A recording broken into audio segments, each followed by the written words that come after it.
are 7 viewers already. Hello, YouTuber. Hello, everybody. Hi, hi. Great. Okay. 哎，永乐 Yes, hi. 你要让我做你的 co-host 吗 Okay, one moment, sorry. Okay. One moment.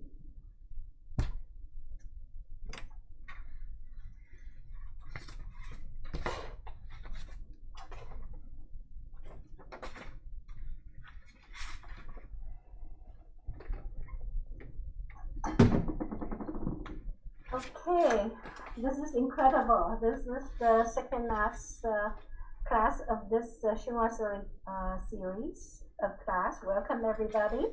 As usual, we are recording this. Oops, sorry. Something. Camera on your side if you do not want to be visible. If you don't want your name to be visible also, you could change it to any name you desire. Here is Henry. Welcome. Hello, everybody. This is the second to last class of this series on chinoiserie design or decoration style. Today's subject matter is pagodas, right? Before I proceed, let me just quickly mention the last class. We will try to decorate some objects using patterns found on chinoiserie design furniture or utensils, in your home. Could be a vase, could be plates, or something, wallpaper, or something we learned in the class. If you have any objects you want to paint, it will be great. If not, we'll provide a kind of plan template. Say a vase or elephant-shaped porcelain, but without decoration, you can decorate it on the paper. Incidentally, yesterday I did a watercolor master study painting with an American teacher, Robert Heron. We did a study of this French artist Matisse. Everybody, Henry Matisse, right? So this kind of painting is very welcomed, in next lesson. So something like interior design, something you can paint a tablecloth with a chinoiserie pattern, a vase, or something, just for inspiration. This is a coincidence, very inspiring for our last class. But today, let's start that. Actually, we're going to study a design commonly found on like a porcelain made in England. Chinoiserie is, by definition, is the imitation of Chinese design with Western aesthetics or taste. So it's basically made in the West, or exported from China for the Western market, as we studied last class, right? They're exporting paintings from Canton. In this country, when you talk about chinoiserie, immediate thought would be a pagoda found on a takeout box. As you see on a handout, if anybody haven't seen this, I bet everybody have taken Chinese restaurant food to go, or a takeout box. They always decorated with a pagoda, and but today I would like to explore why the pagoda become a symbol of Chinese culture or icon. In the country, in my hometown, there was a tallest, one of the 7 wonders of the world in 17th century, built in the Ming Dynasty, in the southern capital of Nanjing, where I was born. It was like a 75 towers, 75 stairs or floors. I'm not 75 floors, 10 floors or 9 floors, but 75 meters tall. There was a replica built in London, as you see here in a handout. It's called the Great Pagoda in Kew Gardens. I haven't been there. Anybody have been in there? It's 50 meters tall. That's the first pagoda built in Europe or in the Western world. So from the reports of Dutch artists or architects from England or Switzerland, they have depicted this in the books, and it's become very popular in Europe. So people become fascinated. So pagoda become a key element in Chinoiserie landscape design, like what we call the blue willow design, found in many homes, maybe here in the United States as well, because they're mass produced, and because the industrialization, they first adopt the idea of transfer wear instead of hand painted patterns. If you compare them, you can see.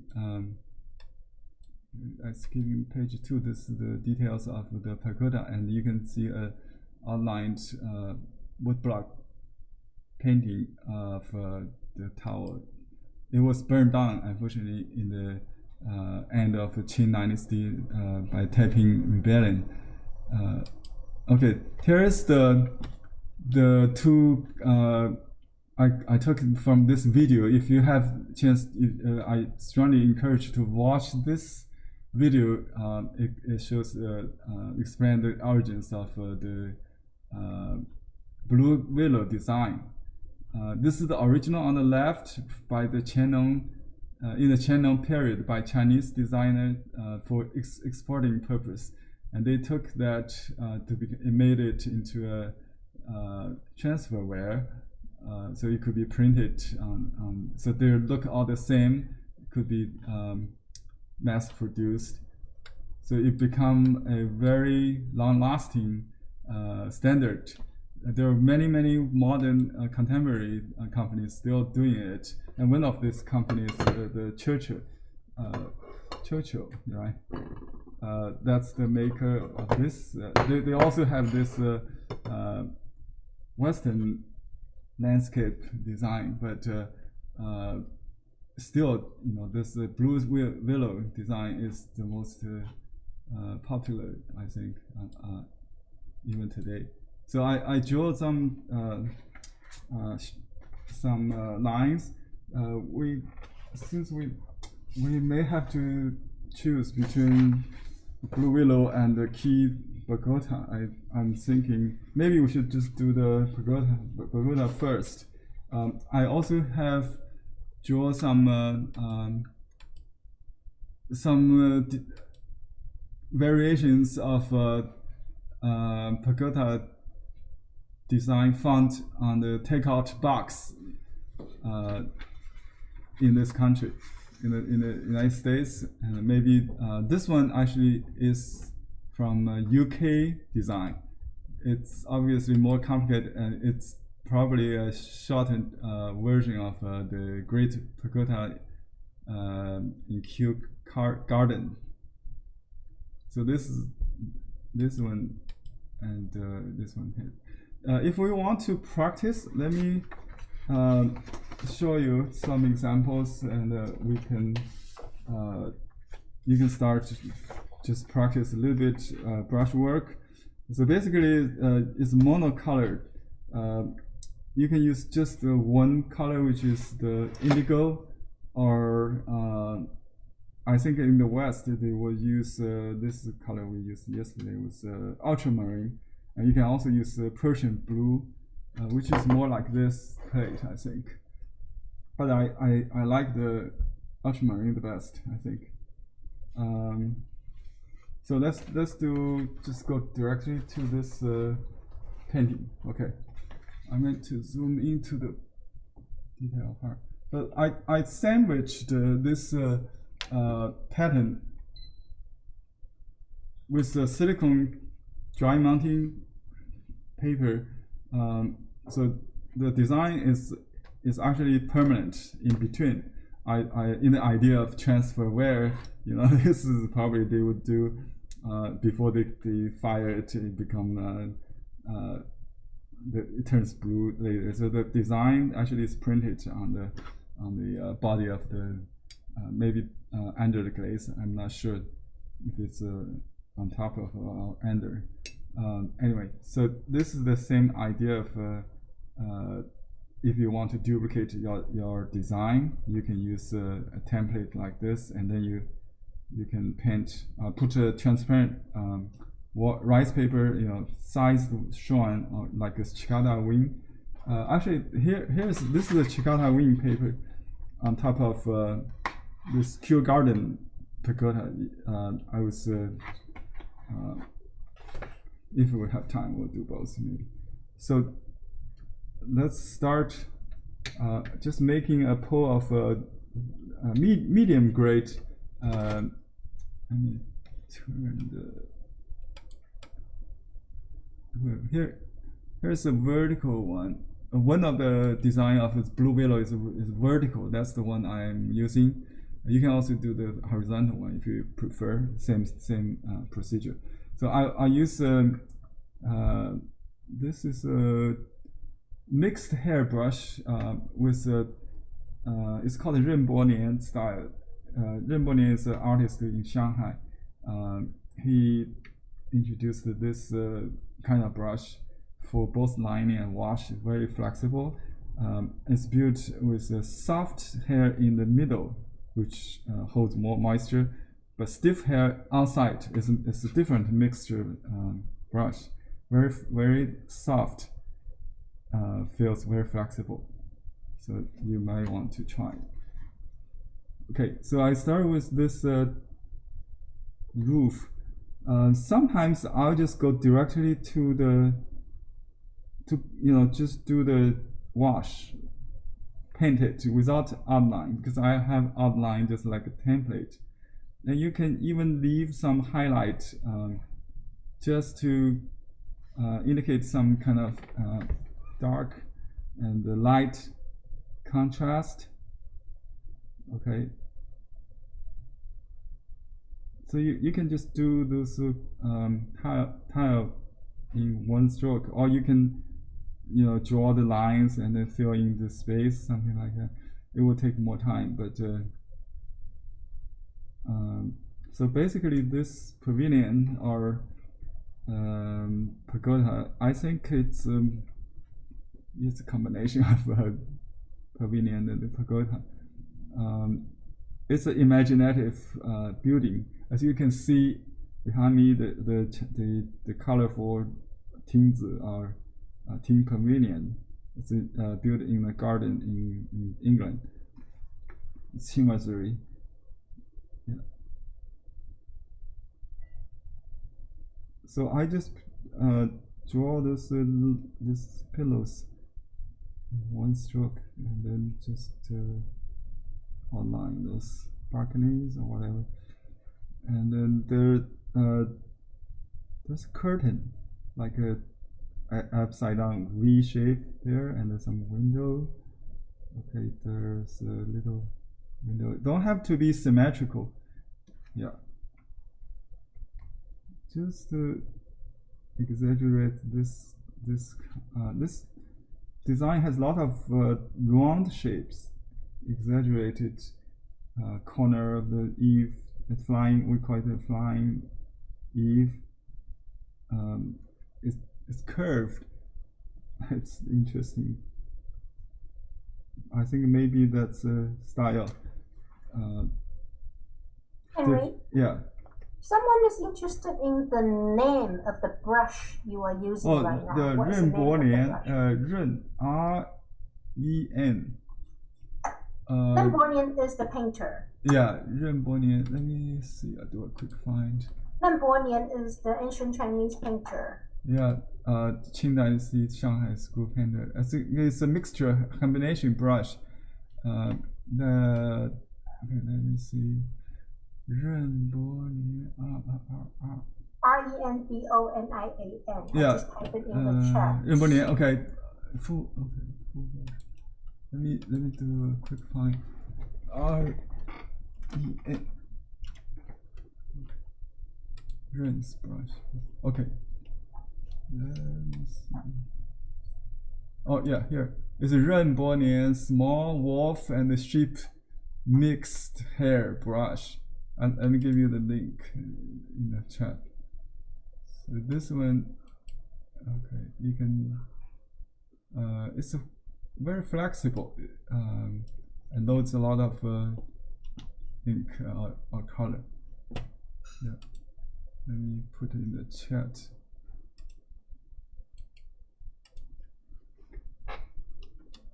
Yeah.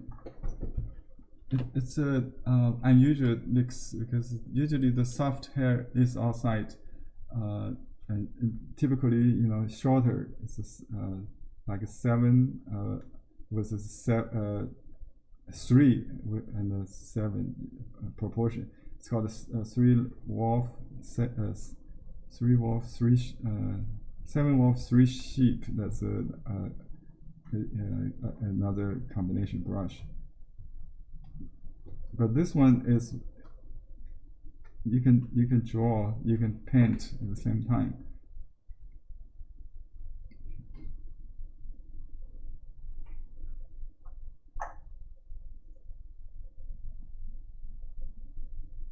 Okay.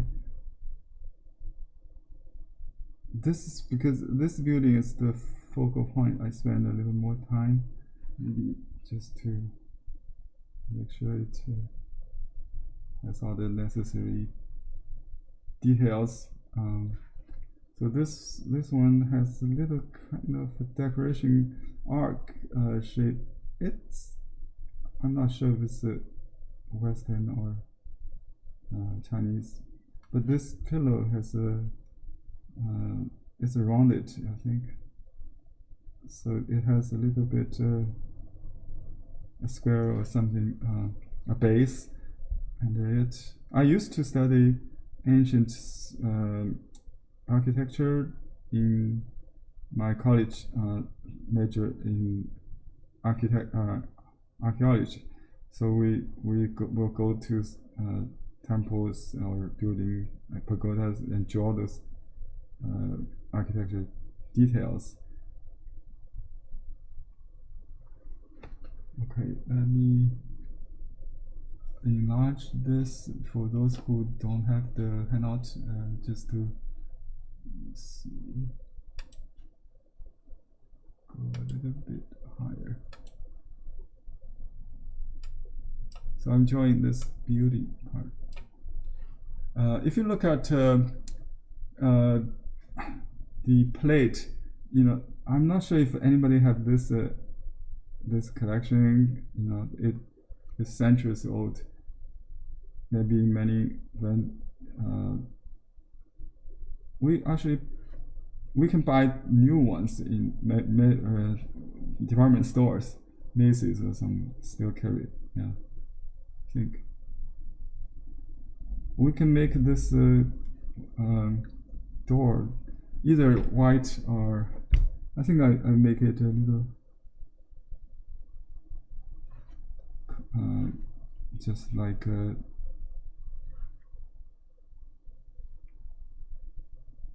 yeah, the window this door. Okay, so this box there are a lot of geometric shapes.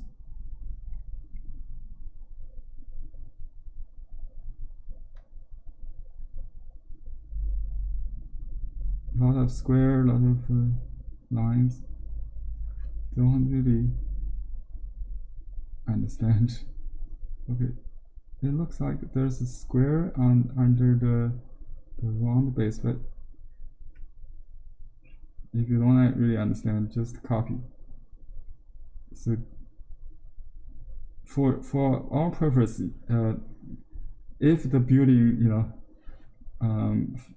even the pillow, it could, you know, it could be not so straight, as long as it looks pretty, you know, you're not responsible for falling of the building. So it's not an architecture plan. So just to paint the feel of it.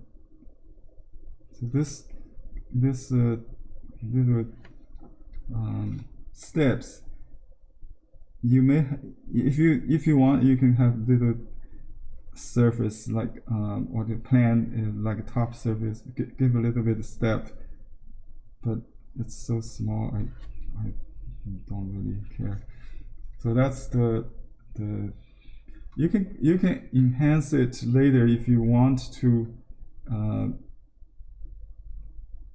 accentuate, you know, to add a little dark here and there. That's all okay. But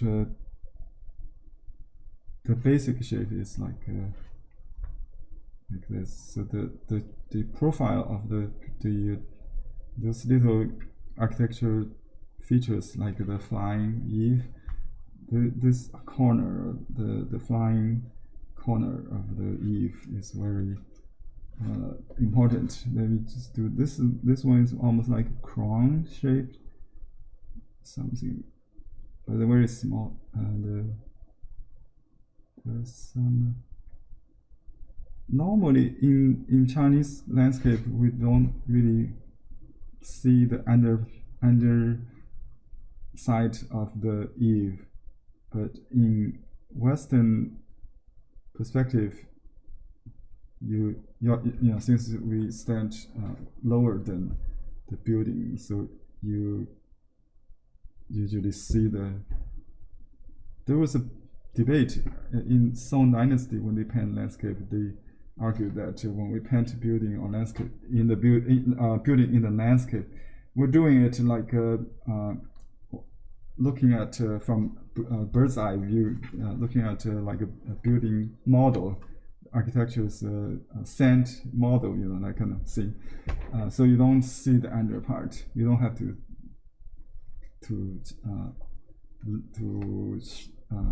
turn the Eave, turn up the Eave to show the underside. So in classical landscape painting, you would always look at the, you know, the eaves like this, something, you know, always from a flat perspective, not like this. So this part you will never see in classical painting, but this actually is taken from wall hanging or tapestry, right? Tapestry, French tapestry. So they have this pavilion in it, and I was interested in this kind of shadow and perspectives. And it could be more complicated, like more corners than 4. But basically, in porcelain design, they followed this rule. So if you in classical painting, when we paint a box, a cube, it will be like this, like 45 degree, and this is parallel. So this far side is equal to the front side. But in chinoiserie painting, they maintain this parallel, the flat front dimension, or the front side, but the side may have some perspective, but not so real, like it pointing to a point. It's a little bit smaller, so this far side is a little bit narrower than it's foreshortened a little bit, right? But not very exaggerated, like a scientific perspective. So it's something between, yeah. Henry? Yes. Someone is asking if the pagodas usually are 8-sided or 9 sides. 8 is in the Kew Garden Pagoda's case. 8, yeah. I think 9 stairs, stairs, right? Or what do you call this? 9 steps. Steps. 9, yeah.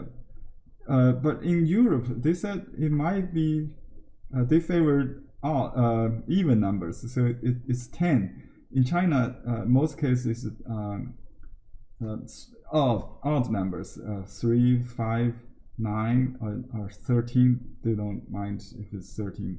But in Europe, maybe you will see 10 even numbers. Yeah.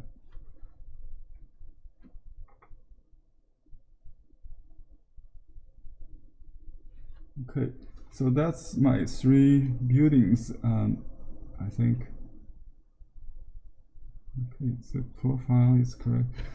So I'm going to do this second most important. Oh, here's another one. It's in the background, and I'm going to draw with a little bit lighter ink and maybe a little finer lines or more loose in detail. But since it's building, you still have to. Yeah, I think it's 2-dimensional, but in painting we try to have a little bit sense of 3D, maybe more than what's on the porcelain. Porcelain in English is also China, and that's the most popular commodity exporting to West. So the country is also called China today. Okay, the next important element in this design is the bridge. There's still a little building behind the trees. I'm going to do it later. Okay, I may omit that if we don't have time. So 3 figures on the bridge is another important element of this so-called blue willow pattern. And the figure is on the surface of the bridge, so you have to paint the figure first, or you can maybe leave a gap like I'm doing now. And in some design, the center figure of this is the host, and here you can see the figure is holding a chin instrument. That's what I'm learning. It could be a stick. Oops, I think. Anyway, and 2 servants holding lamps. They're typically smaller and wearing a different garment, maybe a blue jacket with a little. In the chin dynasty, their hair is with beard, but we don't. I mean, with what do we call this long pigtail thing, but today we don't do that. it's a symbol of Chinese subordinate to the Manchus. That's their custom. Okay, whatever is holding it, it should be the Qing, I think.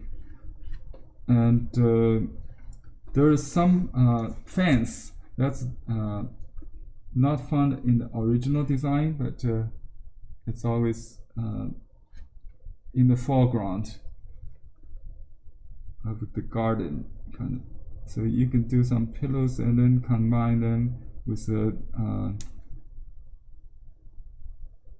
parallel lines, and then add any geometric pattern you like, typically the X's or the checks, that kind of thing.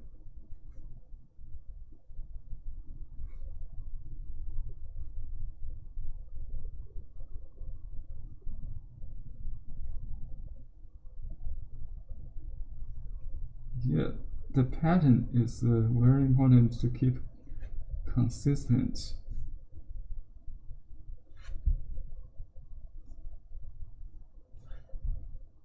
And abstract and not too realistic, but more simplified or distorted even. So you have to steal the essence of life. Kind of. This is more like a British flag, not really. Just the X, I think. And some kind of negative painting, maybe. The same idea, but just vary a little bit. And some bars and. Okay. And this is a big X, so kind of.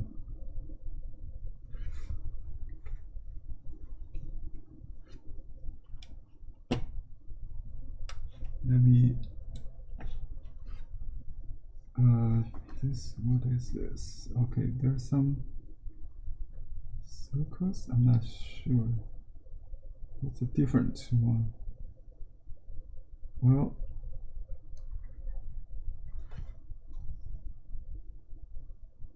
there's two axes. It's more like the bamboo fence or something.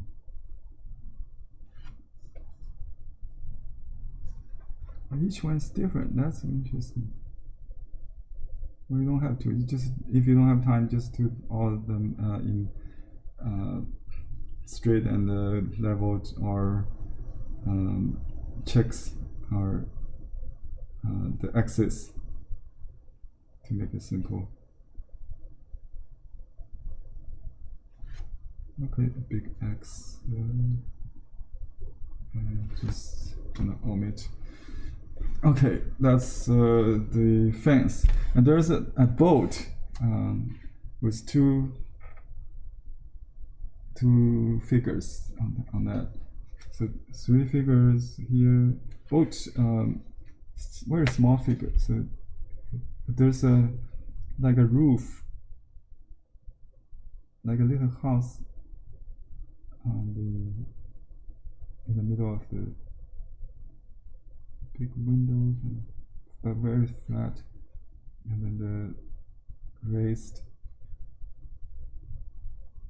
corner, I mean the head or the tail, and wave a little bit to the bottom line, maybe a little bit, and then the other side of the boat. I just do a triangular shape for the figure, the dot, maybe a stick for the boat. Okay, that's it. Okay, the key element, actually, the center, where the name coming from, is this Willow. If you look at the original, it's pretty much like those typical sumi or literary painters. But here we see a lot of exaggeration. Let me show you. First of all, this knot, this big knot with holes, become like a flower shape, and with this holes, big holes on the trunk. That's a Chinese, very Chinese culture. You want the trees look very either pine or something, look like old, symbolize longevity. Maybe willow is not really, could be something, but something looks old and with this knots and tree holes are appreciated. A lot of texture.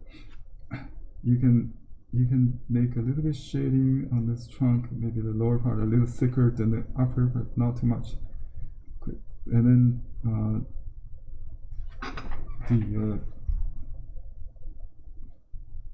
branches, very calligraphic. We try to make it less mechanical as those transferware.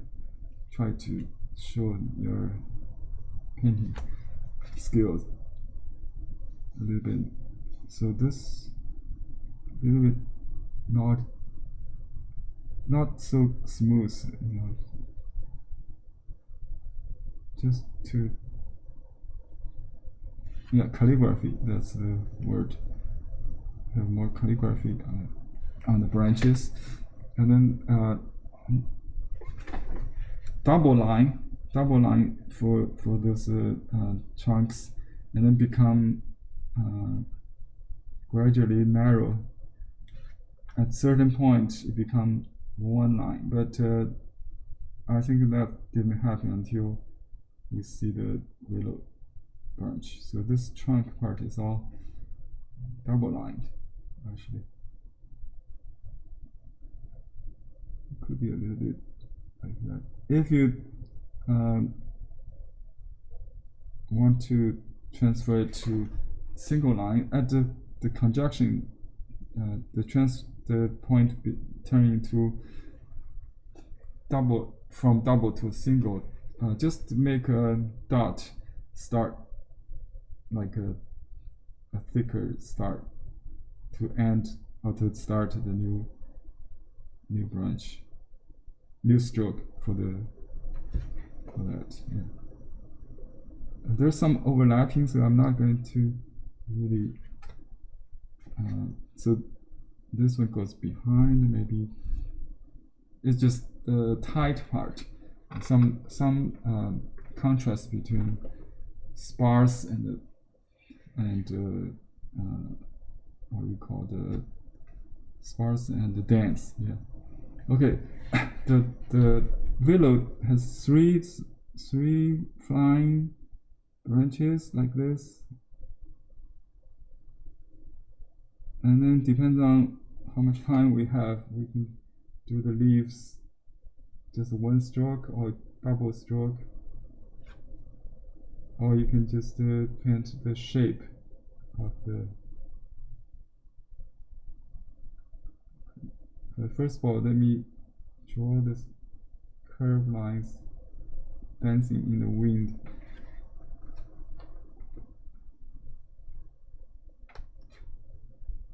Okay, there are some dry branches on top of the tree. Is become a decorative stroke. It's a nail head stroke with a nail head like that. So every stroke is a show mark, not like a calligraphy. Very sure, certain in the design. Okay, let's see what this. Okay, I didn't change the tree. Okay, here we can see. I'm not sure about this part. This is the head of. Okay, here's the branch that goes before it turns to. That's the old branch. Then the long branch flying in the wind.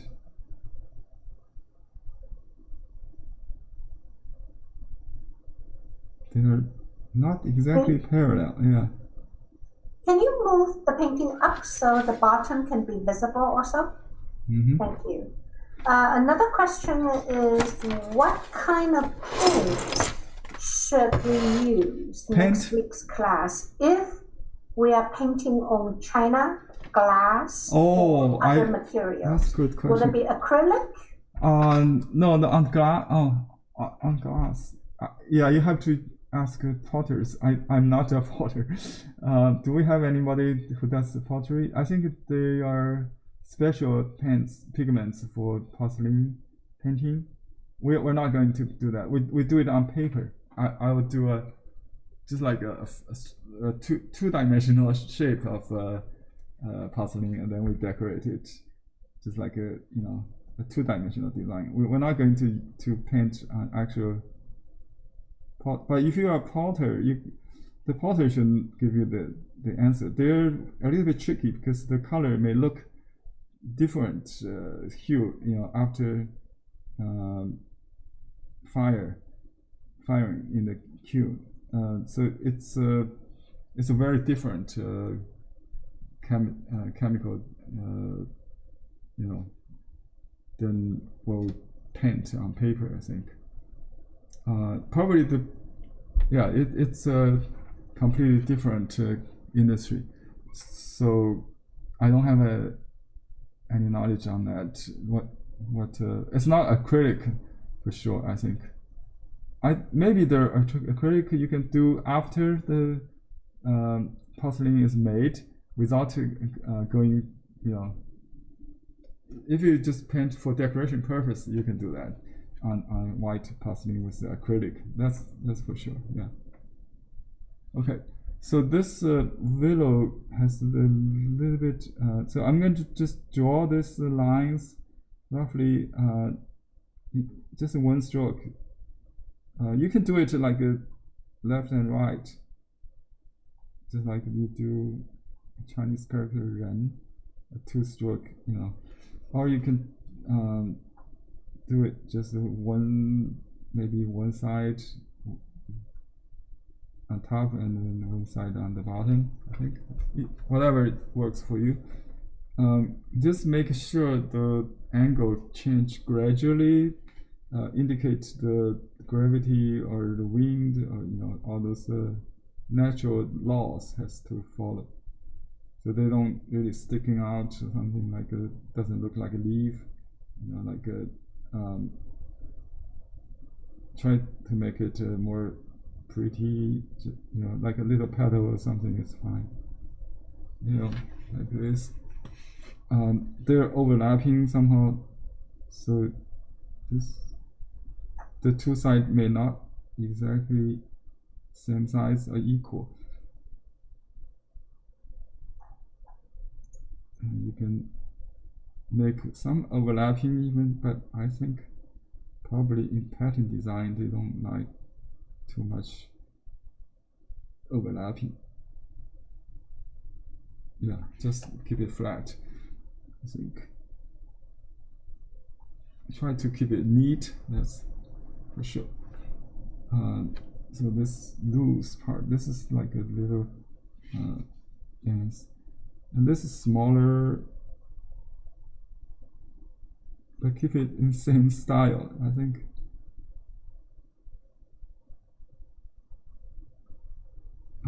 This kind of smear.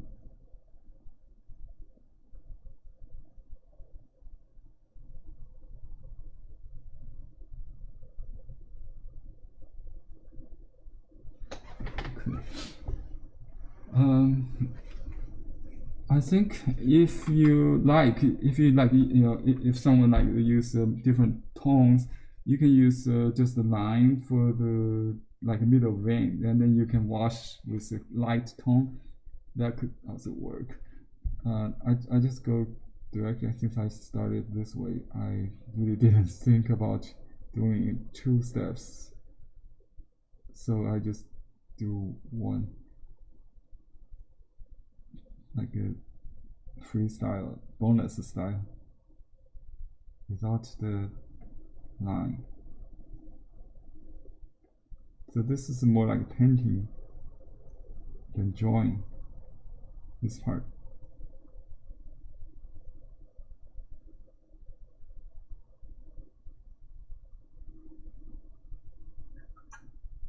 Just a little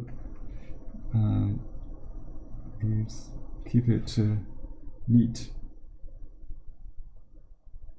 It's very meditative to do. Okay. I realize the brush is pretty dry, but it's good. I do have like a transition from dark to light here. This may be,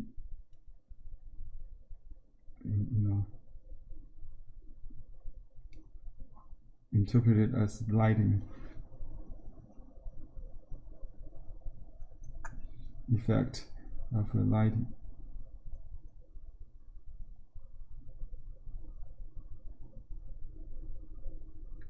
So this is the blue willow.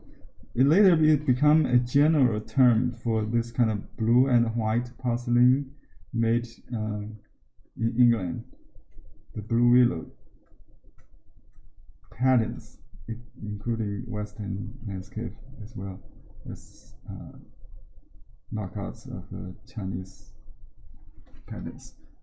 Okay, and you can certainly do some more detail if you want, but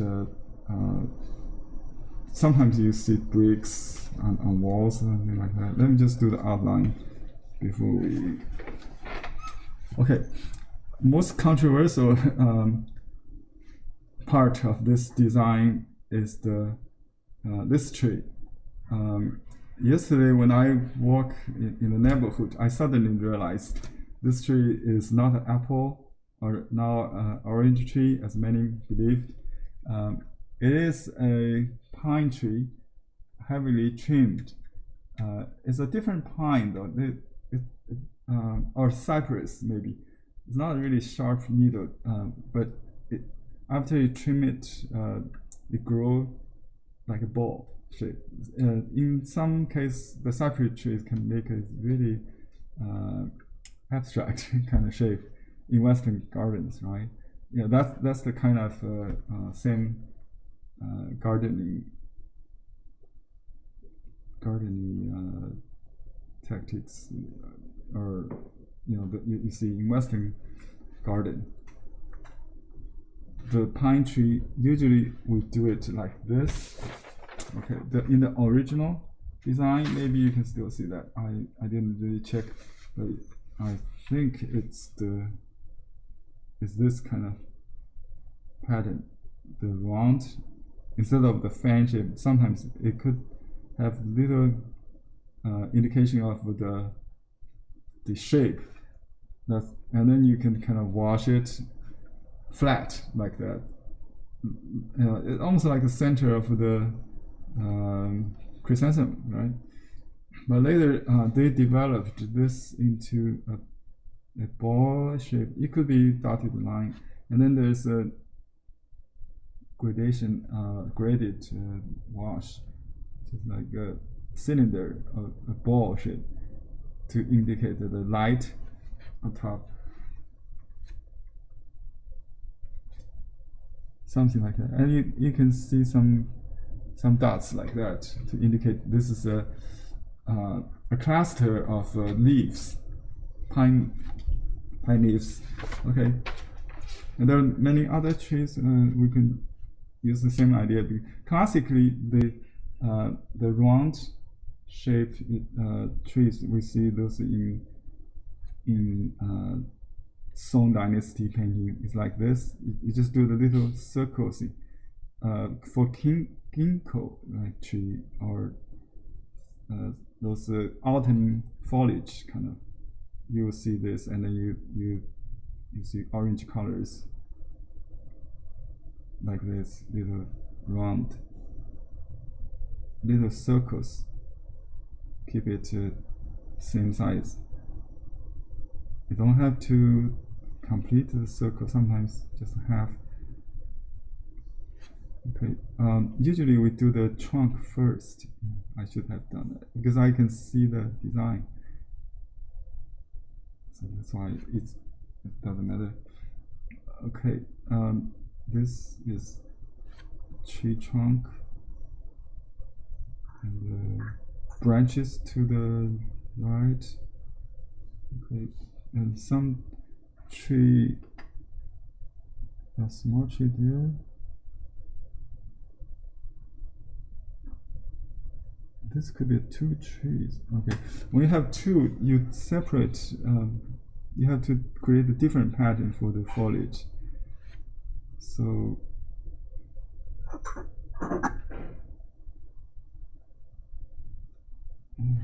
let me.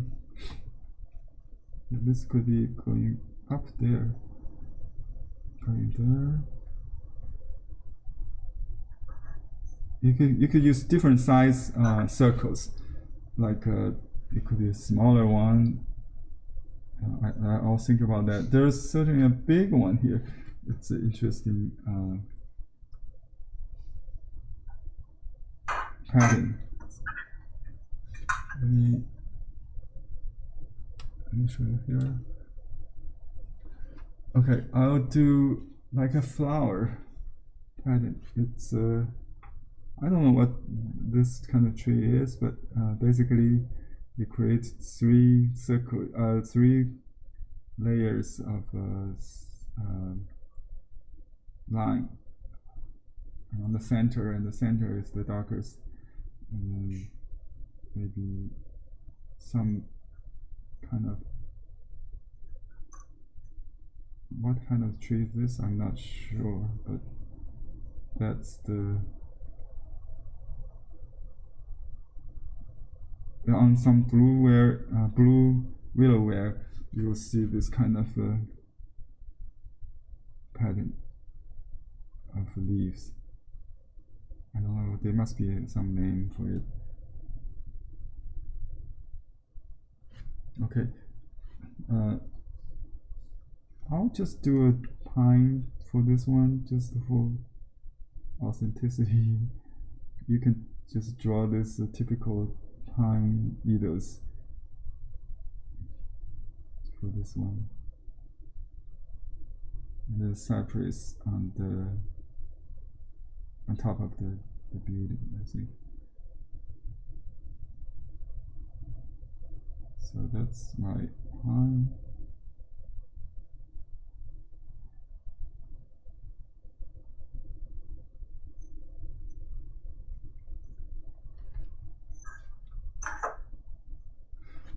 This big apples, I must say. You can call it Can you zoom onto the trees, please? Okay. Thank you. Alright, let me see. I like to move the camera here. Okay, here we go. Now you can, let's see if I can focus. Better? What time is 12? Okay. They want to see the trees. Yeah, you can see. Is it possible to zoom in more? Yeah, I can do that. So then you won't see the whole forest. Right?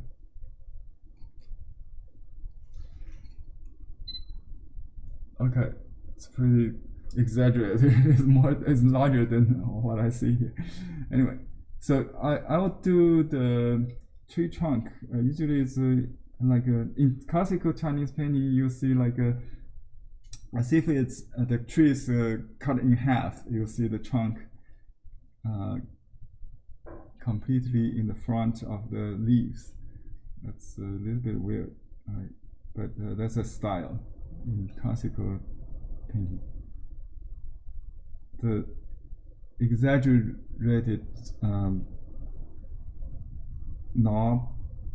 knots and tree holes could be there.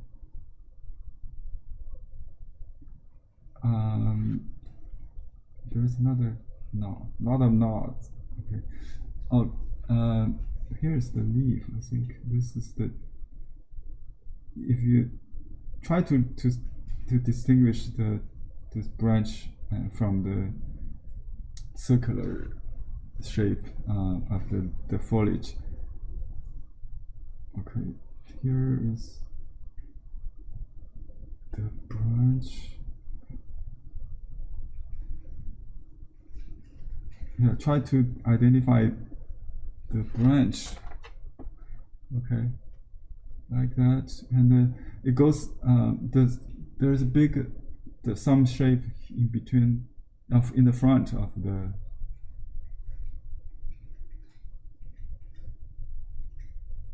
Okay, something like that. Yeah, those ball shape could be smaller, could be half or less than half, like here. But sometimes you can see it, like some in front of the other, so they were all overlapping. And here it goes. It shows on the top portion. From here, you'll see a trunk, and it's split into like a fork here.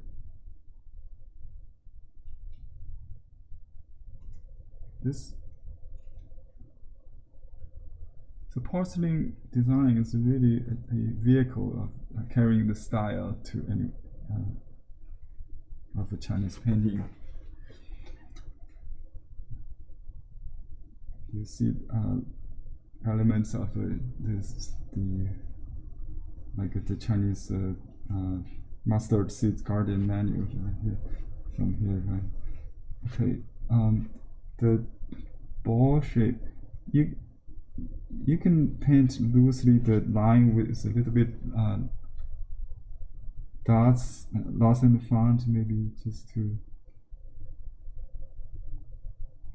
outline without complete. And some part in the bottom could be more solid. Okay. Here we have a bit. I try to find the shady part for the bottom. Then we start to do. You can start dotting the dots. Maybe it could be any tree, just any general idea of tree.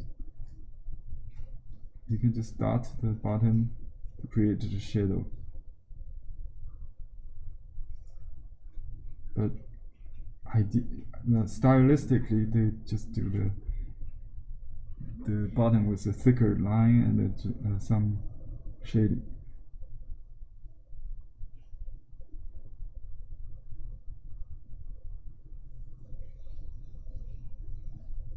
This is weird. Huh?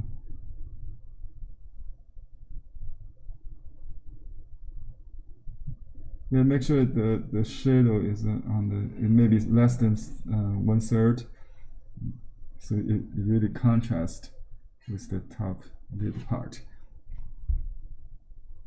They really want to show they really want the leaves to pop, I think. And also pay attention on the general shape outside, so it's not like too geometric or symmetric. Anyway, let's just shade this part. I'll just shade more than it might look on the porcelain. Okay. And you can unify the shape with light wash later after this lines and dots dry. Okay, here we have another little maple tree or some tree next to the building here.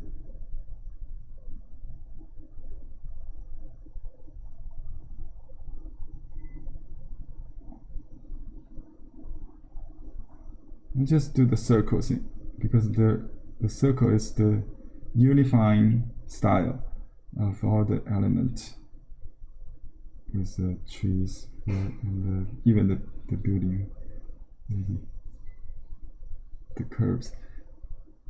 Okay, now a tea house or something behind here, behind the trees, so you can use a lighter ink and a narrower lines if you want. Okay.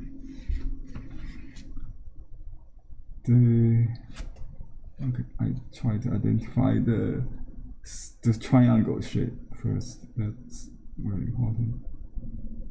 And this lifting. I don't see that corner. That's too bad. Oh, that's okay. Just one corner. Make sure this corner stand out. And just some.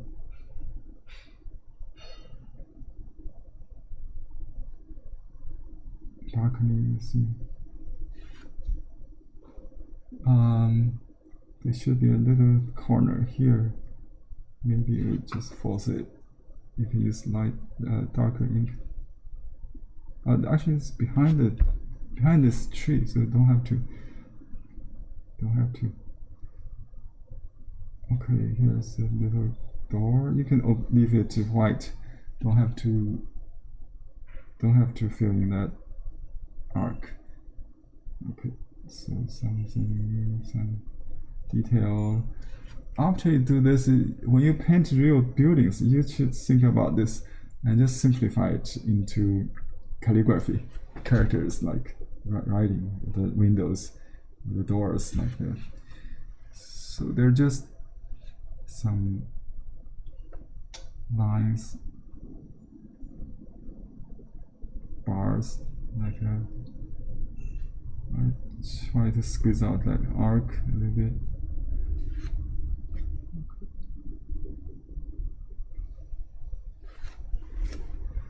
Okay, final, not final, but let's keep working on this bank. This river bank. This is reminded me of the Southern Song Dynasty's Xiagui painting we have studied last year. If you followed my classical master study, you know, I think that's the same idea. So this is the edge of the the top plane. This is and then there's a vertical plane that goes. We just draw another line here, huh? Okay, and then you do a little shading. I think double brush may be used like gradation. If you want, you can use that. I haven't used today, huh? You can just put some dark in the shady part and then just pour it, soften that to create some kind of in and out shadow. Basically, that's the vertical plane. So you want to grade, yeah, but not evenly maybe. So I put a little bit dark ink and then just pour it, spread it with another clean brush. Because on this kind of paper, if you want a gradation, do it with clean with damp brush, clean damp brush, and the color brush. Not like a absorbent paper, you can do it in one stroke, right? Here is a trail, kind of, not a river, right? Actually, you can wash the. Sometimes I see people wash the lawn with a little light color, but let's keep it simple. So the top plane is light, yeah. And you can do this little mount, the earth stone. I think it's kind of a little slope. See, I just draw the shape of the top plane, and then we shade the bottom of against the top of the top plane. Is the shady part of the top, the other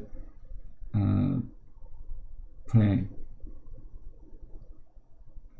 Okay, you understand? there's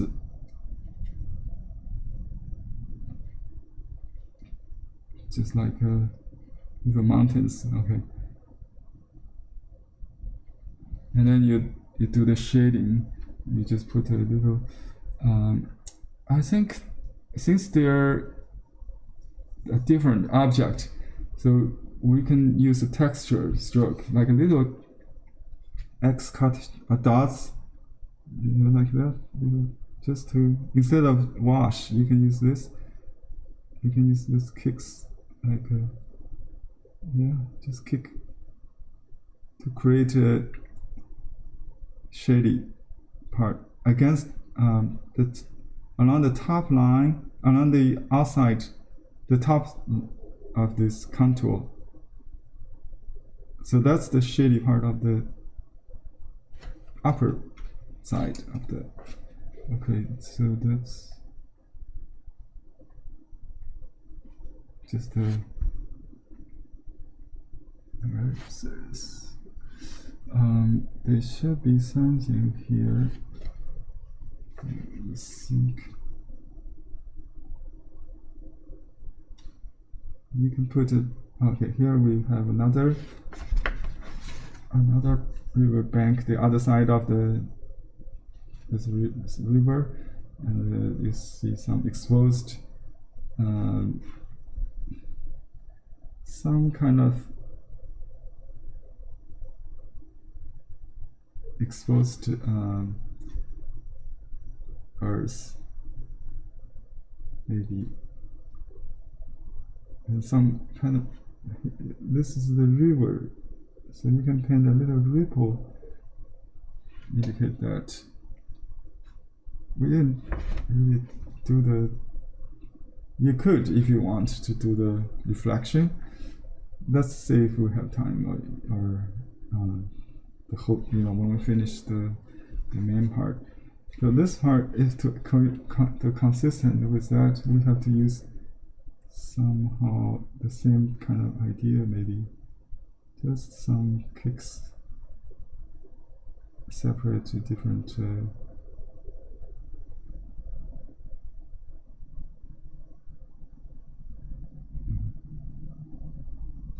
Okay. Just extend a little bit.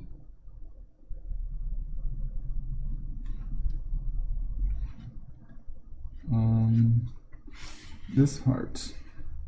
So besides the three figures on the bridge, there are two birds in the sky, also typical in blue willow designs. These are swallows. I just think about my hummingbirds when I do them, because swallows are in the same family, maybe not very close, but in remote distance, their ancestors could be the same. Some article says that I read that hummingbird will migrate from Asia or some continent to North America and adapt it to the native environment to become not only bug eaters like the swallows.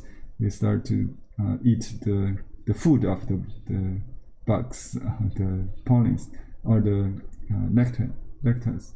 So this bird actually is like a swallow with a little split tail, and the wings like open, very long, like a hummingbird feather fly. Very good. They eat flying birds, flying bugs. Yeah.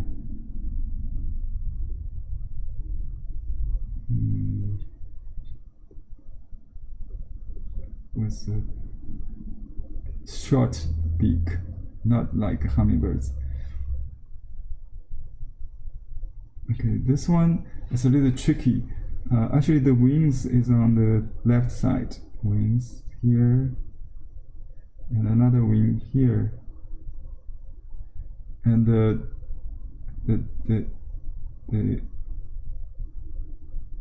I make it a little bit outline so you can see.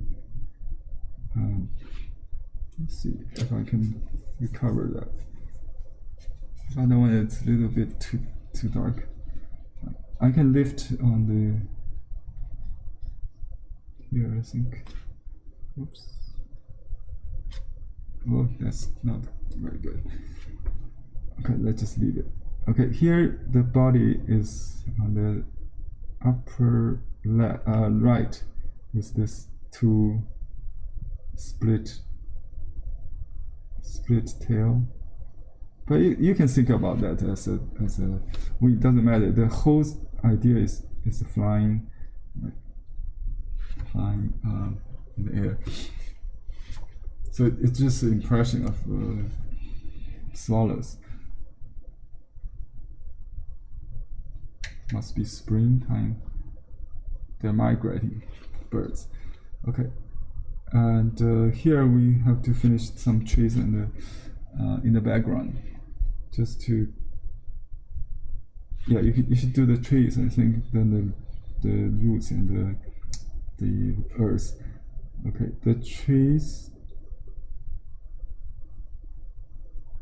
outline split with a check mark, and then just do double line. Okay, this one isn't still like a little pine shape, so we can do something along this line.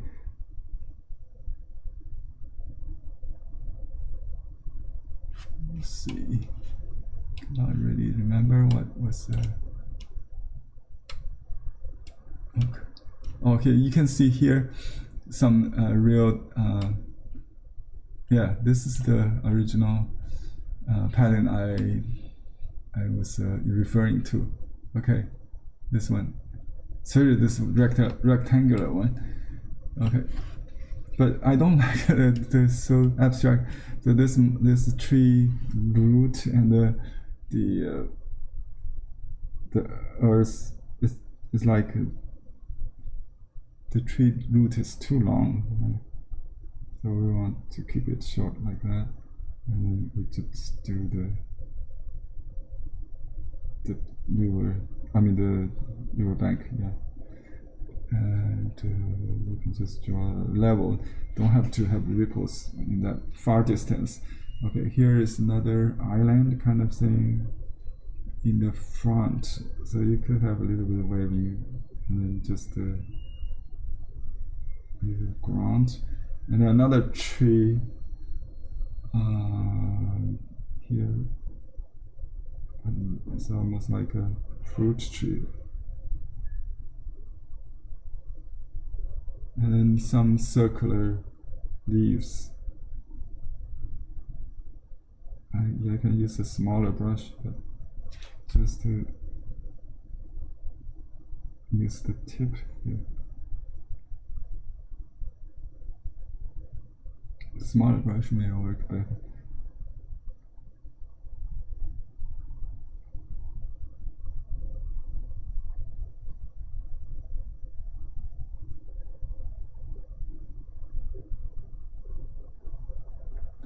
Okay, actually there should be an Eave in some window here. Never possible, just like let it peek a little bit. Okay, and the tree here. We just do the big apple kind of shape, small apple. In this case, it's in distance, so.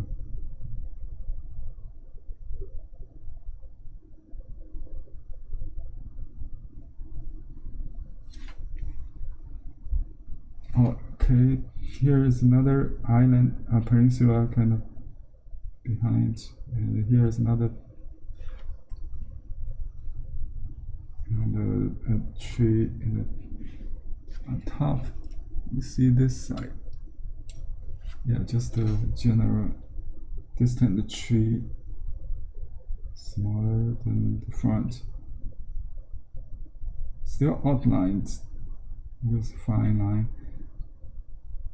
And I think in this case we just do the bonus style without too much detail. Okay, let's just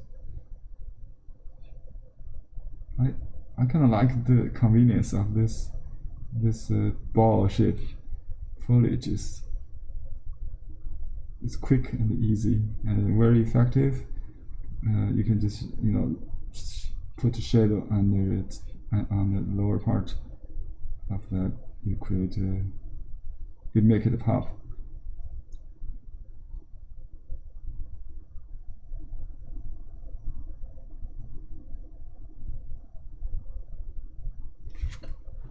Okay. Yeah, there's some even some bushes created in the same fashion. Very nice. Some kind of some style is interesting. You put a dot in the middle of this little circle. That's a different. It's like this smaller lines, minimized. You can put something like that. Just suggest details like this. Okay, then little shading, but very small, I think.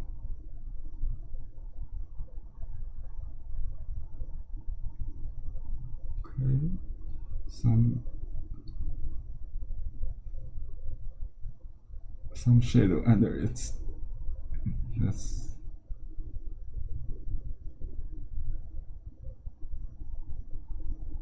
I see that character we talked about in our landscape class, the chill, the split, is a Y-shaped division on top of the along the vein, the dragon vein, we call the ridge of the mountains. Could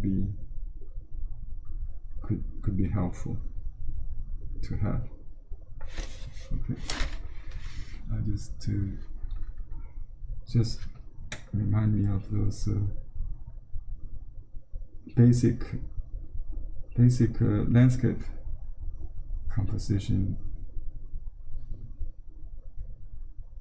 You can do some more washes to kind of create the sharp the contrast, increase the contrast between light and dark.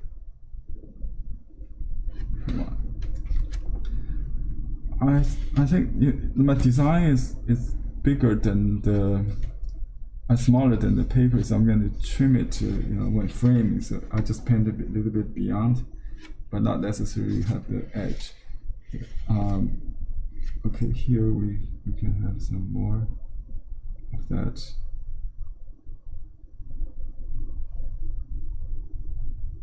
Shadow kind of. I don't see the reflection here in this later design, but I think in this original, not the original, the first imitation or the original may have a little bit ripple in the river. I think that's nice. Let's just do that. I'll do a little wash. Since it's good to have a little bridge, check like a bricks on the bridge, so it becomes more important in the picture. I think let's just do a little bit horizontal line and vertical line, and then just putting some check square. Okay, just do.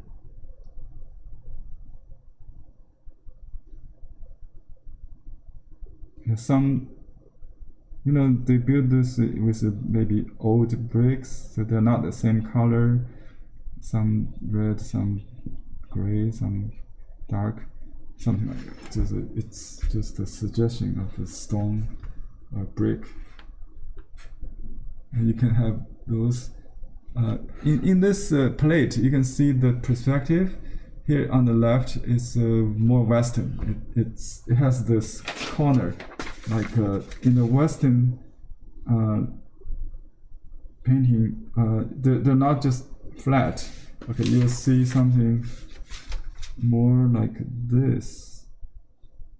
So it's more complicated, more realistic, like that. And you'll have a shadow part, like cast shadows. So that makes things more pop, right? You can see that on this early blue willow design, but in the later ones we don't really make it into more kind of a flat, like this parallel. Yeah. Yeah, you can put the bricks on this building as well if you want. Just a little bit suggestion of the fun. And here we can do a little reflection to add a little interesting effect here. Okay, to indicate the reflection in the water.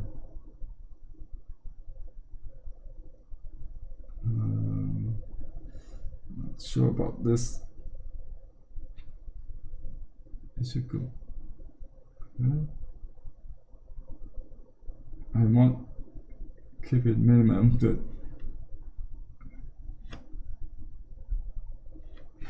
something like that. Good.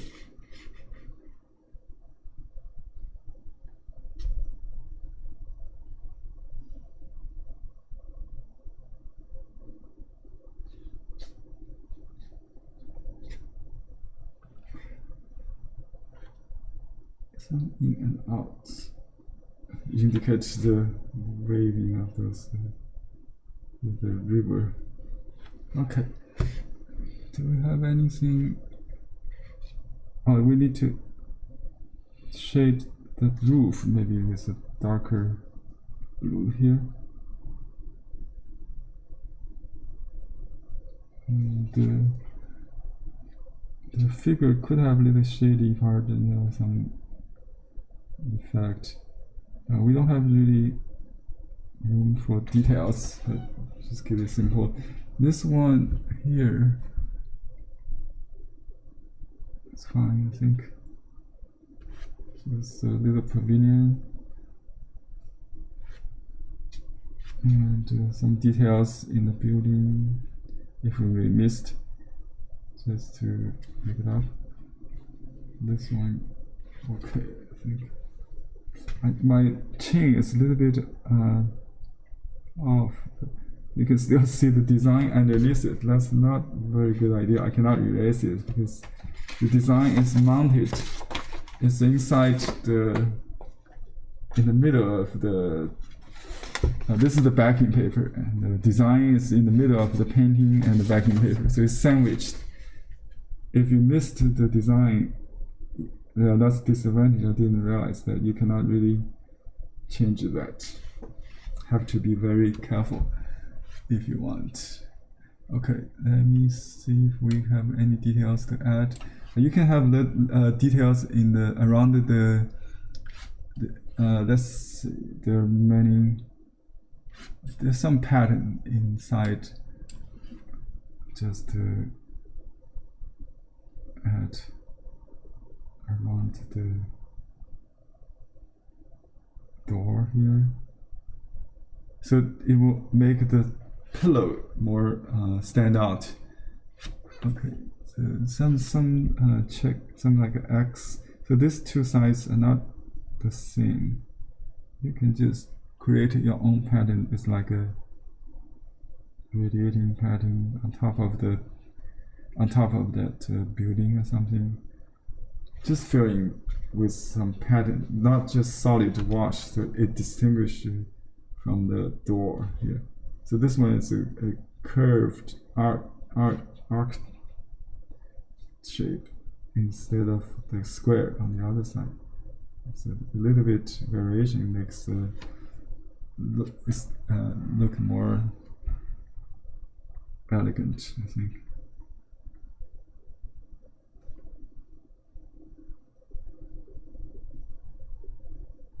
Okay, we could have something like a blue mount behind here, but don't have to have any shape. Just the color, just to make this trunk to stand out.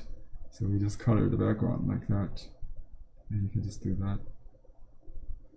could be a more bush or something like that.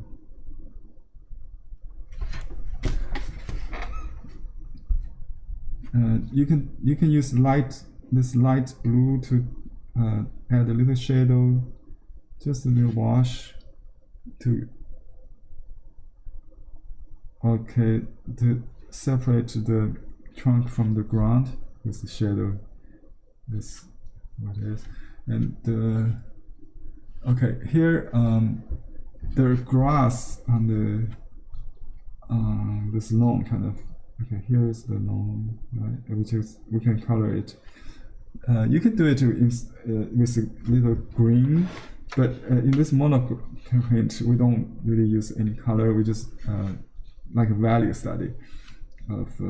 But then you have to darken this cliff to separate that. So let's do the top plan first with this light blue. Okay. Actually, you can go on this side as well. Just leave the fence. Okay, you can do all the way to the bottom. I didn't close this part. I could extend that with, maybe that's a good idea. Just to maybe just think about that. Oops, this is not the river. Okay, it should be an even wash.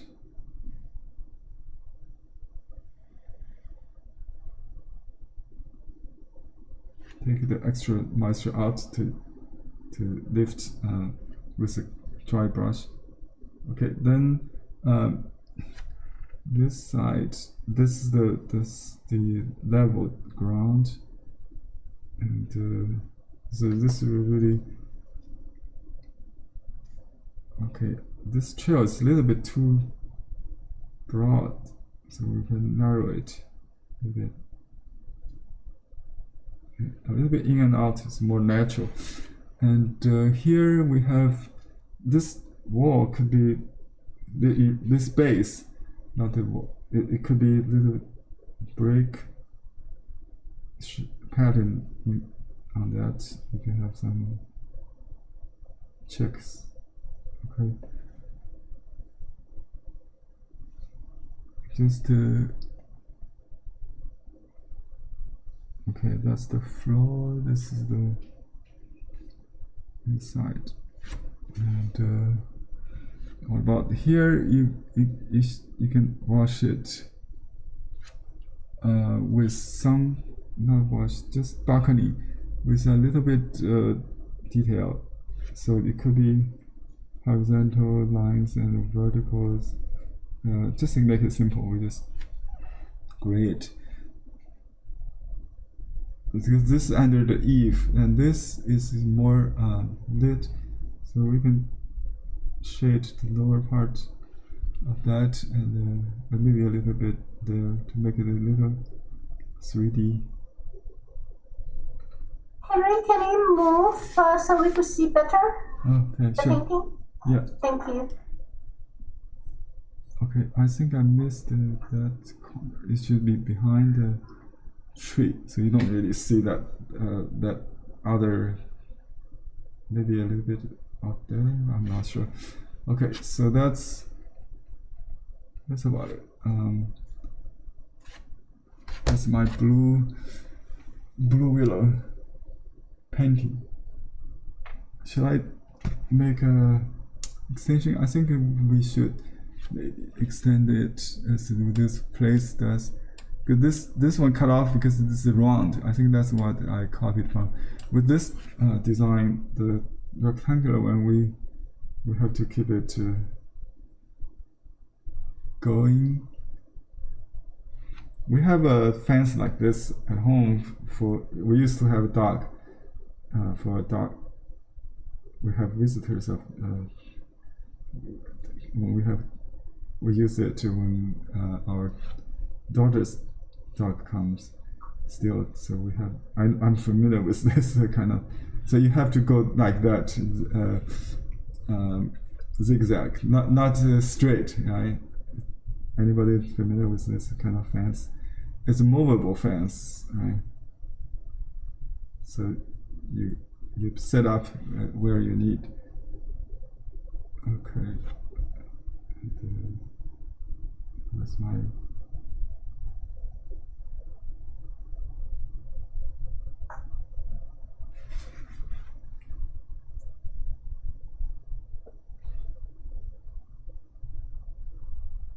Just keep going this way.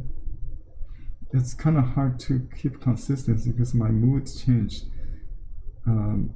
So I better do it in the first place so the stroke look more of the same, of the pattern.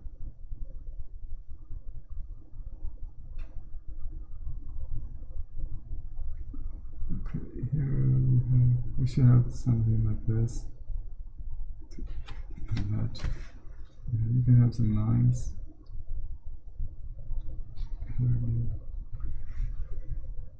Okay, let me finish. You can leave it dry before wash the. I think if we don't touch it, we can do that.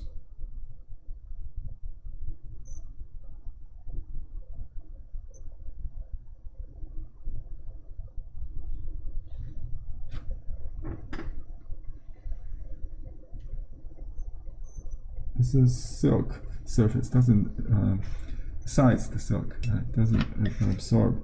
It has a metallic finish, it shines, and very delicate silver shade. You can put a little bit river reflection there.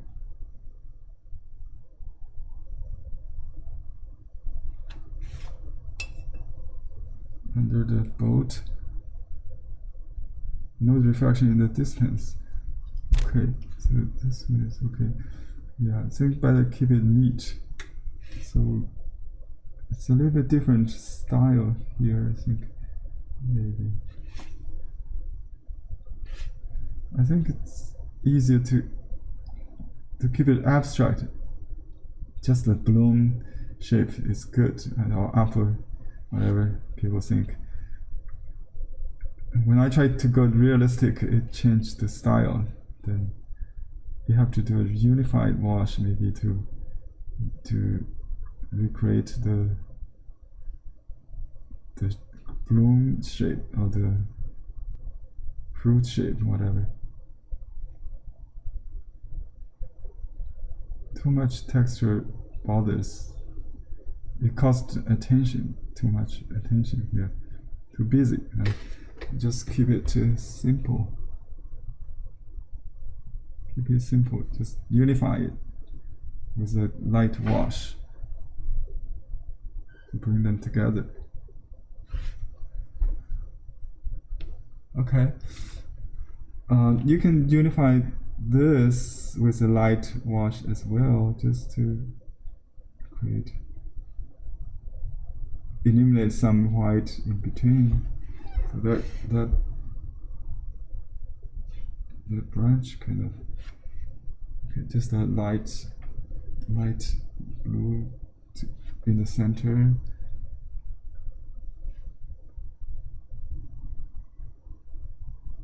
In the center, you can, yeah, just the middle part.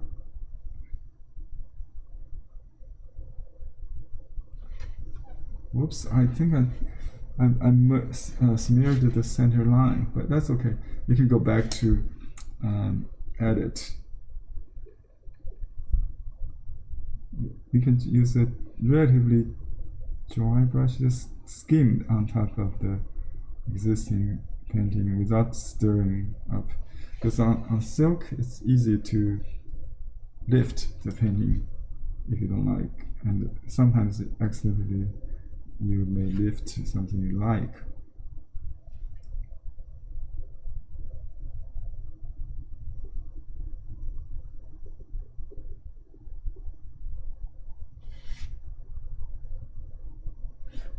Okay.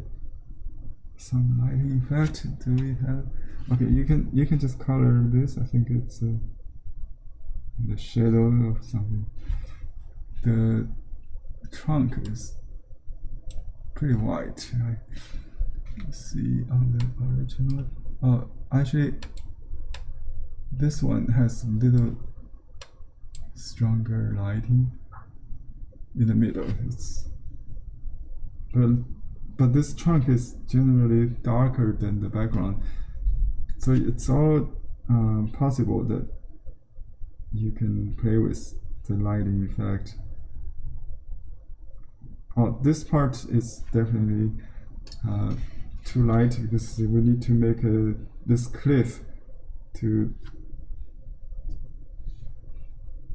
be different than the top plane, the plane on the up part of the. Just add some dark back, I think.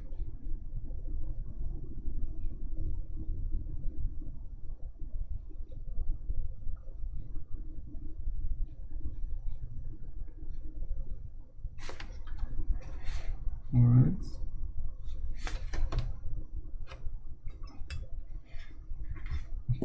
Do you want to see the other pagoda, or we just fine with this? For this one, you can just use this transparent color to color the drawing I got, or you can do this is more like a watercolor, so I'm not going to do it. It's if you are familiar with the watercolor, just do it like a watercolor. I have the original with the handout. You can copy that. Let's see, if you want to critique, we have more than 20 minutes. Let me see if there's any question or comments. The takeout box design, you can use that alone without any background and frame it and put the four together. It's a nice installment for one hand. There are some fashion designers who use the idea to create a lady's purse in the Chinese food box shape and the pattern. I also see people like print it on T-shirt. So that pagoda itself is also very versatile to apply in a decorative painting or project. Let's see. Oh, we have some hands up there. Let me see. Megan, wow, nice. Hello, Henry. Yeah. Well, okay. I think we should go back to Megan here. Yeah, you got the left half first. Okay, very nice, very promising. So yeah, just keep going.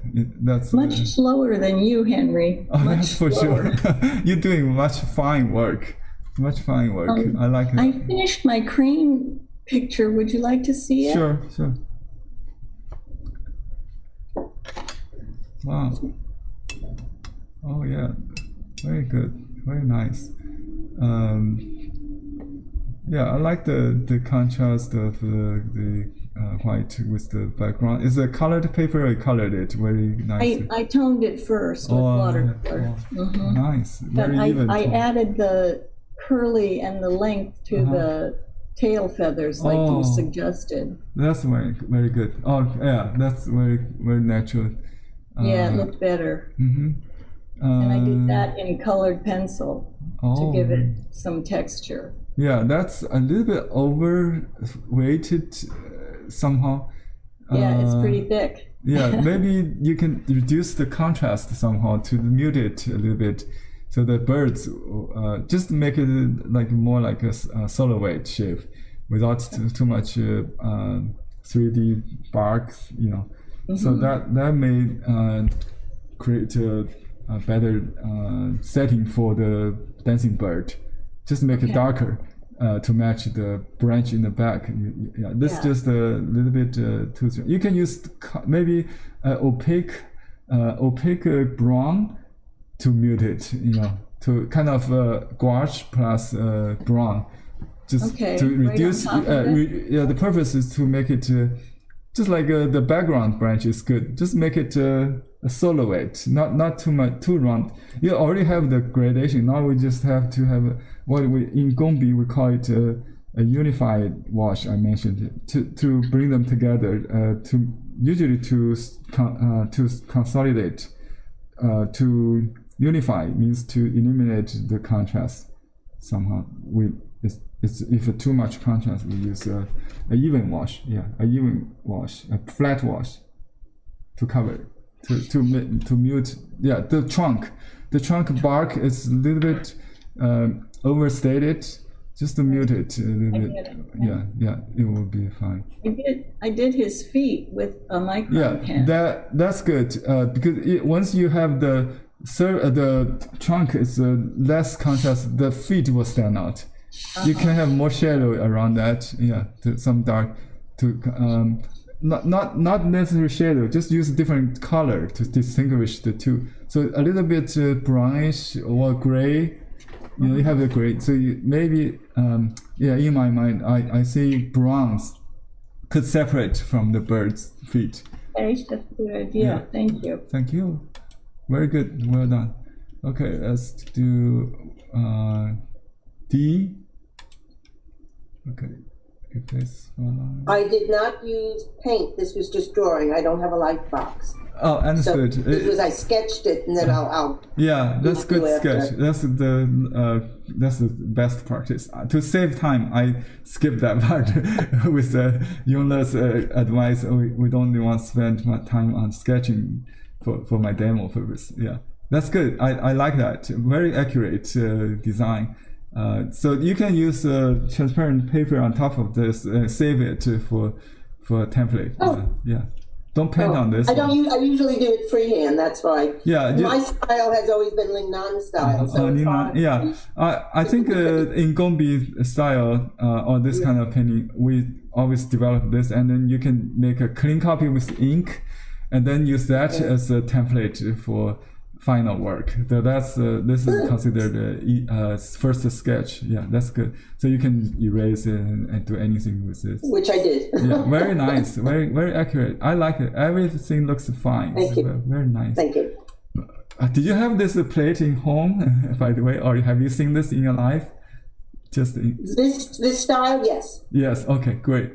I just want to. Because I studied Chinese painting for many years, but it's the very traditional style. Have you seen this porcelain anywhere around?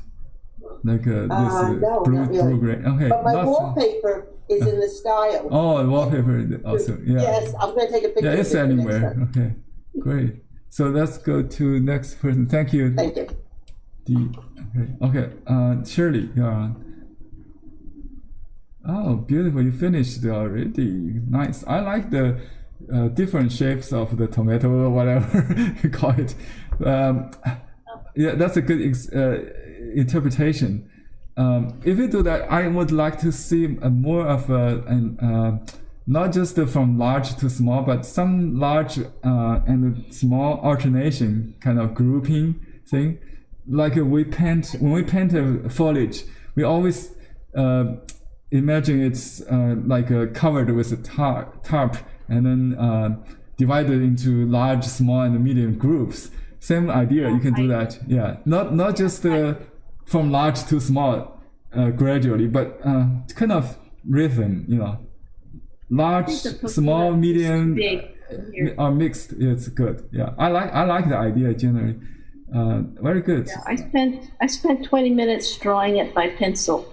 Freehand. Right. And then I just follow along. Good. You do the painting. Very nice. I like the pine instead of the little side pavilion there. That's good. So just color the roof on your left, the little building on the left side of the bridge will be fine. Good. Needs color. The reflection should be a little vertical, but if it's a cast shadow, it could be like that, the slant. The bridge, I see a cast shadow, not a reflection. The reflection is like directly reflect, mirror the top, right? you know what I'm talking, the mirror, the reflection in the river, it should be a little straight. It looks like a cast shadow lighting from right now. Yeah. Yeah, I'll adjust it. Okay, thank you. Thank you. Nice work. Thank you. It's fun. Thank you for your comments. For me, it's not difficult. I think it's sometimes good to go back to kindergarten painting to enjoy naiveness. You know, the human nature. It's to go. You know, to the. I think that Pablo Picasso said that he always, throughout his life, he wanted to go back to being a child. A child, keep the child, the mind and of child. His most creative, most best creations are childlike. Right, child are natural artists. You don't have to teach them. Just keep the natural is difficult, right? For if they go in school, they will be lost. Yeah. So Jennifer, you're next. Okay. Wow. Yeah, you did the sumi drawing I mentioned earlier. Very nice. Yes, I did this one. You know, I told you I was going to do like a little I'm going to do a little book study. Oh. So I did this one. I did that one last night, and then I did. Let me see if I got this right. I did this also, and I'm kind of thinking that after I looked at some Chinese illustrations of the persimmon tree, that tree that you said you weren't sure about that had the circles with the little things, I wonder if that was a persimmon tree. It could be. Yeah, I think. But even with the persimmon fruits, I cannot tell. Normally we don't have persimmon tree in the landscape identifiable ones. So I don't have a answer for that. It could be, but it could be any tree. Yeah, that's the what we call. Yeah. And about the blue willow, I have almost a complete set of blue willow from my grandmother. Oh, good to hear. I coveted those dishes when I was a little girl, so she eventually gave them to me. But I have platters, and gravy boats, and cups and saucers, and I use them all the time. I love them. Yeah, I think I didn't realize they're so valuable. You know, the one on my table was broken. I tried to replace it on Etsy. I find exactly match. It cost me $26 for that plate. It's a contemporary replacement. There's a site called replacement.com I always use to replace. Yeah. Okay, thank you. Thank you. Thank you. I'm glad to hear you inherited blue willow wares in your home. Yes. And now you know the origin of it. That's great. Yeah. Yes, I did. Great. Thank you for showing that. Okay, here we have a blue willow in the picture. Oh, this is a landscape. These are. I picked these up at thrift stores for about $1 to $3. So these are actual. Yeah, this is a Chinese. Most of them do not have pagodas. I know. This is a Chinese export. Yeah, it's old. It's old. Yeah, it's maybe 100 year old. Yeah, you can tell from the. This is for Chinese export. Export in the East. Yeah. They stamp it. I see. Yeah. So I collect them. And so they're all hand painted by.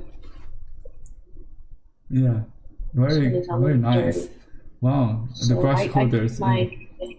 My brushes here, so they're about $3. Good bargain. Chinese. Yeah. Well, you know, California has a lot of Asians, especially Chinese. Yeah. I bought some $3 vase or pots. Yeah, but not as good as yours. I'm not going to show you. Mine are basically cheap. Yeah. You have good eyes. I don't know about good. Yeah, it's a good eyes plus luck and the right place at the right time. You will find something in the yard sale or somewhere very inexpensive. Good, as long as you appreciate it, the value doesn't matter. As you know, for us, you can use it for reference, inspirations. Nice.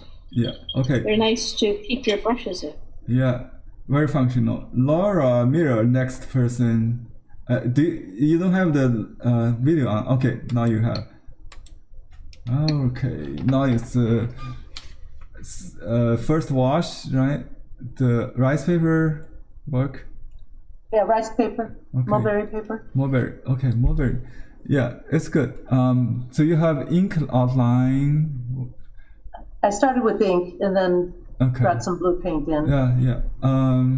It could be a little bluer to make it really stylish, I think. Oh, you can use color if you want to start using like a 5 color, ideas of green, blue, and yellow, something like that, if you want. But I think monocolor is good idea to stick with. You can. I think this is the original design from the Qing Dynasty one. The tree is probably, or this is the. Oh, I think it's the vertical. The template I provided. That's good. Yeah. Okay. Yeah. This one. Yeah. This one. This one is the one. Yeah. I did exactly the same. Very good. The trunk of the willow is mixed with the bank. So you may want to distinguish that. Okay, that's the only suggestion I would make. And Thank you.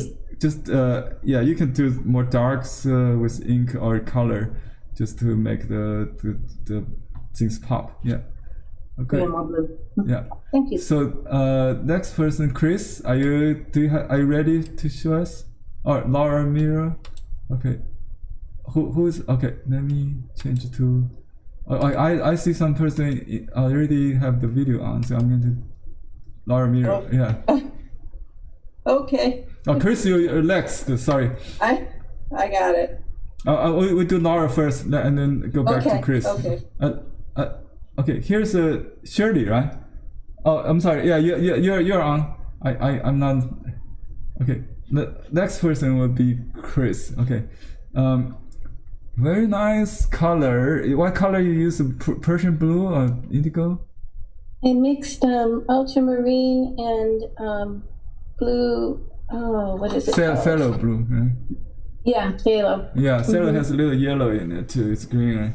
Yeah, that's nice. I like the mixture. So it's a very charming color. I like. You can have a little bit shadow on the ground, so just make the mount a little bit organized. That's all. I think the tree could be a little.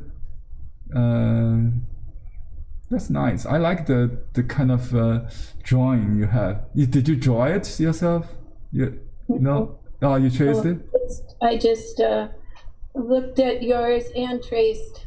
Trace and draw. Yeah. I think you have your signature there, so it's yours now.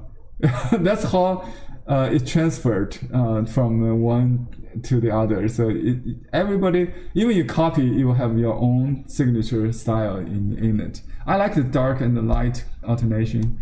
Very nice. Yeah, the trail is darker than the ground. That's fine. Yeah, it looks natural to me. So just keep it that way. Don't have to do the long with the color.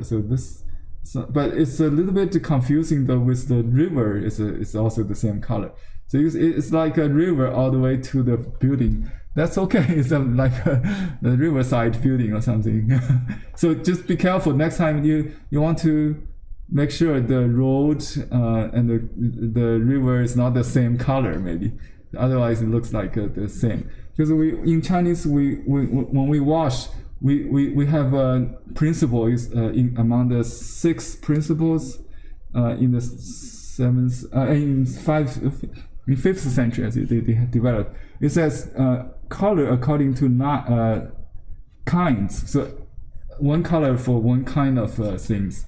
That's usually help to distinguish each part of the painting. So, but as a painting, it doesn't matter. The logic of reality doesn't really bother us artists. Okay. So are you going to show 5 color porcelain here? Okay, nice. I just, I guess I grew up with these things around my house too, and notice them too much or didn't understand them too much. These are probably European chinoiserie style porcelain. What it says on the bottom? It's Mason ironstone. So it's British. Yeah. But it says China. Yeah, it's China. On the back, but China is the ware. Yeah, the porcelain. It's hand painted. Hand painted. Yeah, I can see that. It's five colored glaze. They call it. Yeah. Sometimes they decorate on top of the transferware to make it more valuable. Sometimes you can watch the history of the porcelain video in the handout link. You know what, Henry? I think you're right. I think that is transfer. Yeah, and then hand colored transfer. Yeah, they combine that. Sometimes they use color glaze on top of the blue and the white. That's on top of the glaze, and they refire it. That's very colorful. Yeah, I like it. I like the colorful one. Yeah, so it's an interesting combination of the transfer and the hand painting. Yeah. Thank you for sharing this. Very nice. It's a peony, I believe, the center flower. Yeah. Oops. And there's the birds like the pheasant. Pheasant. Yeah. Very phoenix pheasant. Very nice. Beautiful. Yeah, you can do a painting with this in next class for sure. Okay. Yeah. Next class you can copy something like this if you have it. So it's more open to creatives ideas. Okay. Yeah. Thank you. Very good candidate for next lesson for your copy next class. So next person, Chris, you're on. Okay. Very nice. Blue and white. I like the line work you have done. I do like the how you combine shapes on the tree. That's nice. I haven't finished the trees on the right over in here. Yeah, I can see it's coming. Yeah, I like that. You can do some circular foliage or something like that. I do like the willow you got. Very nice. I like the lightness, the cleanness of that. It's very decorative. Very nice. Thank you. I love doing the fine work. I love Gongbi painting. Okay, great. It's nice to hear. Good job. Thank you. I see you loved it. I can see that. Yes, yeah, I do. Great. I'm a detail person, I guess. Yeah, it's a very personal touch. Can see that. Yeah. Okay. Thank you for sharing us. Okay, thank you, Henry. Next person, Mingzi. Okay. This is from last time, not today. Yeah, it's nice. Almost like an embroidery effect. How you achieve that? It's shiny. Yeah. So the color seems darker. Oh, that's okay. I like that effect. It shines. Yeah. So yeah, you created like almost like embroidery effect on the paper. It pop. Yeah, very nice. Contrast the white and the brown very good use of color. Very good. I like the composition. Very nice. You make it like a diagonal instead of the horizontal chunk. That's nice. Very nice. Very good. Everything looks neat. Where you want to sign? Oh, you already signed on the bottom, right? No, it's I just put a date. Oh, there's the. Yeah, I think if you sign on the lower right of the chunk and trim, lower right, something there will close that corner, and then you can trim it. Yeah, so you need to trim that for sure. Okay. The date is too low. Yeah, you want to trim it maybe just maybe 1/3 or something. Just the bottom line is there, so you want to trim on the bottom, and maybe a little on the right side. Yeah, after trimming, it would be nicer. Okay, thank you so much. Thank you for this class. Thank you. Nice to hear that. My pleasure. I enjoyed as much as you might. Okay. So next person, Charlene. Charlene, you got elements of design, or you haven't finished? You're still working on it, huh? Yeah, I like the idea. Start from everywhere instead of just one place. You just go around the painting, right? Okay. I can't hear you. Can you turn? You need to unmute yourself. Unmute yourself. Okay. Now we can hear you. Wow, you got the... Yeah, I have a whole set. This is Great Britain. It's called Blue Italian. Blue Italian. Oh. Italian, but that's good. The same type. Yeah. Okay. Yeah. Wow, I like the design. That's very detailed. European. I mean, it has a lot of stuff that the trees do, and believe it or not, I think that they quit doing it in Great Britain, and they're now doing this pattern in China. Oh, interesting. Yeah. It's amazing. Yeah, it goes right. I think that the price is a little bit better. I see.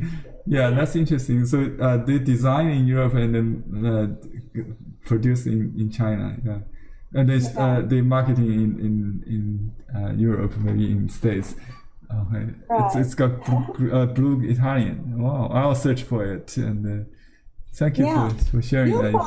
You'll find it. Interesting. I see more of a Western oil painting idea of lighting and the composition. You can see the 3D depths of perspective, completely different than the blue willow idea. Right. Yeah. Well, I love the blue willow, but they didn't have any when I was looking for it. And I took a trip to Great Britain and started out with a tea set. Oh. And then, just gradually got other pieces. So you try to get the antique blue willow, right? These are old. Right. How old is it? Right, but I couldn't find it. There aren't as many Chinese people on the East Coast. Wish there were. I see. As there are on the West Coast in California. But anyhow. Incidentally, I forgot to show people on the YouTube what we got here. I just turned on, so you are on YouTube now. Thank you. Thank you, Charlie. Anyway, love this class. Really love this class. Thank you, Charlie. And, I don't know. What are you going to start after next class? Willow was asking me to do Gongbi, the elaborate style. That'll be nice. Yeah, so maybe in the later half of the year. I'd like that. Okay. Okay, thank you, Charlie. Okay, any other hands? Let me see. We have. Let's hold our painting when just to show people on YouTube, or we take a screenshot for people. If you don't mind, just hold turn on your video, and then let's take a screenshot for today's class. Okay, Willow, are you there? You want to take a... Okay. Yes, I'm here. Just let me see, how do you turn to like a full screen? If people want to show, they could just hold it right in front of the face, and we'll see how many people are showing. Okay, and then you should probably remove your screening. If you blur your video, you should probably remove that. Okay, let me blur my background thing. Otherwise, your picture won't be sharp. Okay. Can you? Let me see. I have to take. Can you see? Yeah. I can see everybody. Now, hold on, please. Let me take a full screenshot. 1, 2, 3. Done. Okay. Now we can go back to smaller screen. Okay. All right. So some of the people who hold the pictures, their drawing was kind of half. Okay. Yongle, I think we can spotlight you. Oh, why not? Why not? Wow, you're. Is this a pavilion? I could be criticized. Very nice work, by the way. When I prepared this class, I thought you about the 8 what do you call this 八角亭 in your hometown, in Xiamen. Do you have that picture? You can show them. That look like the pavilion. Yeah, okay. in your old birthplace, right? Yes, it reminds me. Yes. Yeah, it has the slope, the entrance, and kind of little steps. Yeah, it's really like that kind of building. Very nice. I like the shading on the trees and the dark on the willow and the flying willow. It's really soft and like breathing. I like the softness.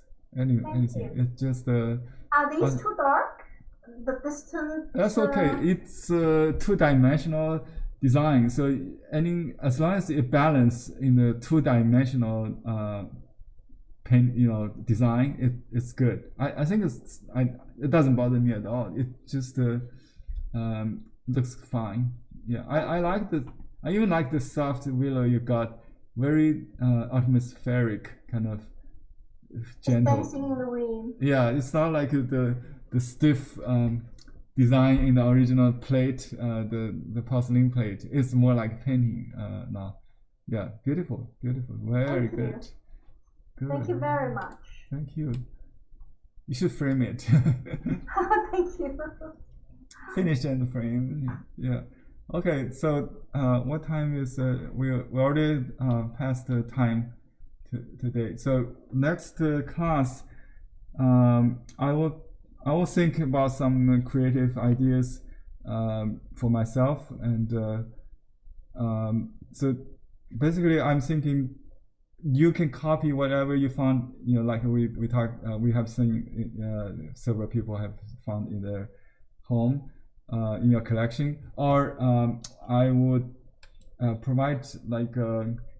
Some shape of vase or some animal like the elephant parade. If you search elephant parade, you can actually find, I think they sell a small elephant, a plant elephant with acrylic paints in Europe.